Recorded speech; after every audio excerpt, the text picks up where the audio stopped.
ભાજપની જ સરકારમાં ભાજપના જ નેતા કલેક્ટર અને જિલ્લા પોલીસ વડા પર જાણે આક્ષેપ લગાવતા હોય એ પ્રકારે તેઓ કહી રહ્યા હતા કે આ અધિકારીઓના દિલમાં શક્તિ છે. શક્તિ કોણ? કદાચ શક્તિસિંહ ગોહિલ ત્યાં પ્રચાર પ્રસાર માટે ગયા હતા અને ભારતીય જનતા પાર્ટી ત્યારે કલેક્ટર હાય હાયના નારા લગાવી રહ્યા હતા. એટલા માટે સવાલ થાય છે કે શું આ અધિકારીઓના દિલમાં શક્તિસિંહ ગોહિલ છે તેવું કોડીનાર નગરપાલિકાના ચૂંટણી પ્રચાર દરમિયાન દીનુ બોઘાનું કહેવું હશે? વિગતે વાત કરીએ પૂર્વ સાંસદ દીનુ બોઘાના એ ભાષણની કે જે ભાષણને તમે ધમકી ન સમજતા તેઓ બંધારણની વાત કરી રહ્યા હતા. વૈષ્ણવજન તો તેને કહીએ જે પીડ પરાઈ જાનાને રે. નમસ્કાર, હું છું આપની સાથે તુષાર બસિયા. નવજીવન ન્યૂઝમાં આપનું સ્વાગત છે. આ સમાચારને સમજવા માટે પહેલેથી આપણે વાત માંડી અને કરવી જોઈએ. પૂર્વ સાંસદ દીનુ બોઘા સોલંકી કે જેઓ અમિત જેઠવાના હત્યાના આરોપમાં જેલમાં લાંબા સમય સુધી કેદ રહ્યા હતા, સાથે જ તેમના ભત્રીજા શિવા સોલંકી પણ આ જ કેસમાં જેલની અંદર લાંબા સમય સુધી બંધ રહ્યા હતા.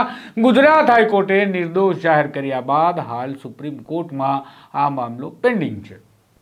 ત્યારે દીનુ બોઘા સોલંકી એટલે કે કોડીનાર પંથકના એક એવા નેતા ભારતીય જનતા પાર્ટીના કે તેમના વિશે એવું કહેવાય છે કે તેમની દબંગાઈ અને તેમની નેતાગીરી આ વિસ્તારમાં ખૂબ વિખ્યાત છે. પરંતુ આપણે એક વાત કરીએ પહેલાં એ સમજી લઈએ કે આ દેશમાં કોઈ પણ દાદો હોય કે દાદી હોય, બંધારણ તો યાદ આવે જ. કારણ કે જ્યારે હાથમાં આવી જાય ત્યારે બંધારણ યાદ ના આવે તો કોણ યાદ આવે? માય બાપ એટલે આ દેશના દરેક નાગરિક માટે એ બંધારણ છે કે જે બંધારણ ત્યાં સુધી કહે છે કે આતંકવાદીને પણ સજા આપતા પહેલાં કેસ ચલાવવો જોઈએ, એટલે કે ન્યાયિક રીતે ન્યાય થવો જોઈએ.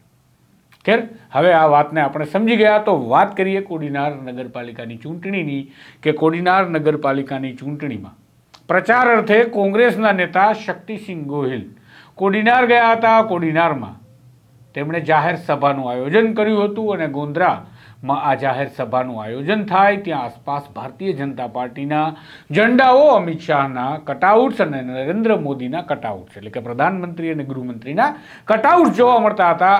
પણ આવું કેમ થયું? તો એટલા માટે થયું કે સવારે ત્યાં દીનુ બોઘાએ આ બધું જ લગાવ્યું હતું તેવું આ કોંગ્રેસના નેતાઓનું આક્ષેપ સાથેનું કહેવું હતું અને બાદમાં એ જ જગ્યા પર દીનુ બોઘા બબાલ કરતા પણ જોવા મળ્યા. કોઈ વાત નહીં, એમને ભૂંડા પણ બોલ્યા, કોઈ શૂટિંગ કરતા હતા એમના માટે એ ભૂંડાવાળા વિડીયો આપણે નથી જોવા.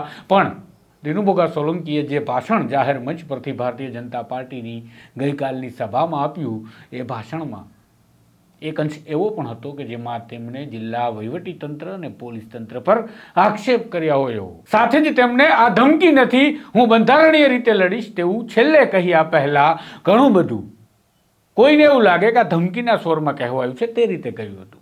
એટલે દીનુ બોઘા સોલંકી આ બાબતમાં ક્યાંય ખોટા નથી, તેઓ બંધારણીય લડાઈની વાત કરી રહ્યા છે અને એ ભાજપના નેતાના સન્મુખે તમને સાંભળવા મળશે. એટલા માટે મારે તમને આ વિડીયો બતાવવો છે કે દેશની અંદર બંધારણ કેટલું જરૂરી છે.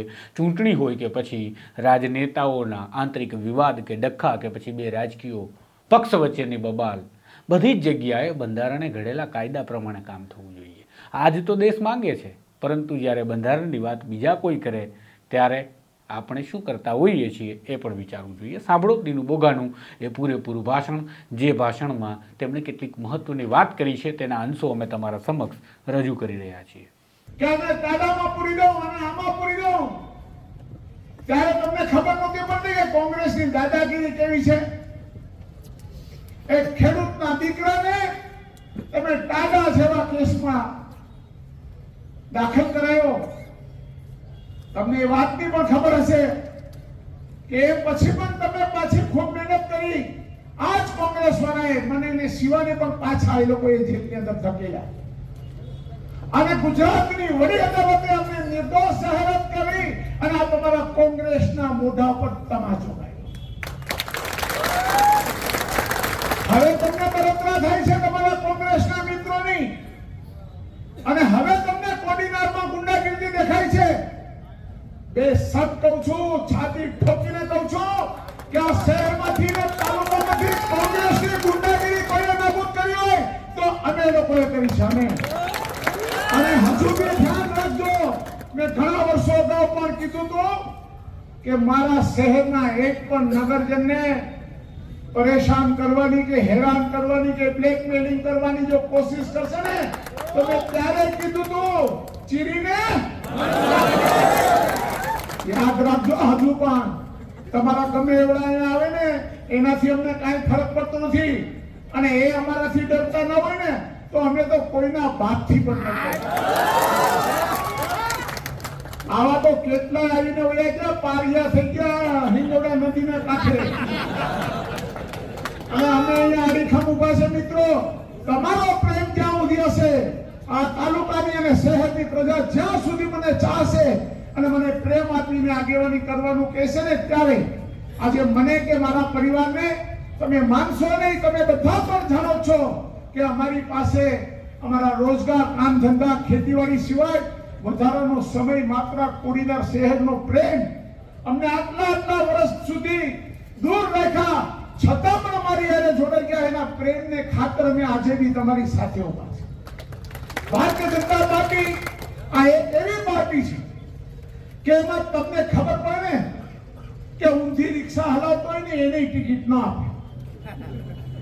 ફરી વખત કહું છું મારા ભાઈઓ, આ બધા આ પ્રજાના પૈસે જે અમે કરવેરાને વેરાવો કરીએ છીએ એમાંથી અમે તમને પગાર આપીએ છીએ. ભારત દેશના બંધારણમાં સ્પષ્ટ લખેલું છે કે નિયમ મુજબનો વહીવટ કરવો. આપણા બંધારણમાં પોલીસ ફોર્સને, સરકારી તંત્રને એક સ્પષ્ટ આદેશ છે કે નિયમ મુજબની કામગીરી કરવી, અને નિયમ વગરના કોઈ પણ તમને કામ સોંપે તો એ ખાસ કરીને પોલીસ ફોર્સે માનવું નહીં, એવું બંધારણમાં સ્પષ્ટ લખેલ છે.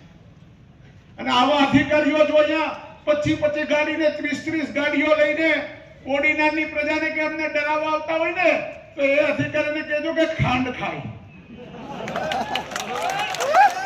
હજી પણ નથી કઈ થયું નથી ને હજી પણ નથી થાય કરી દે.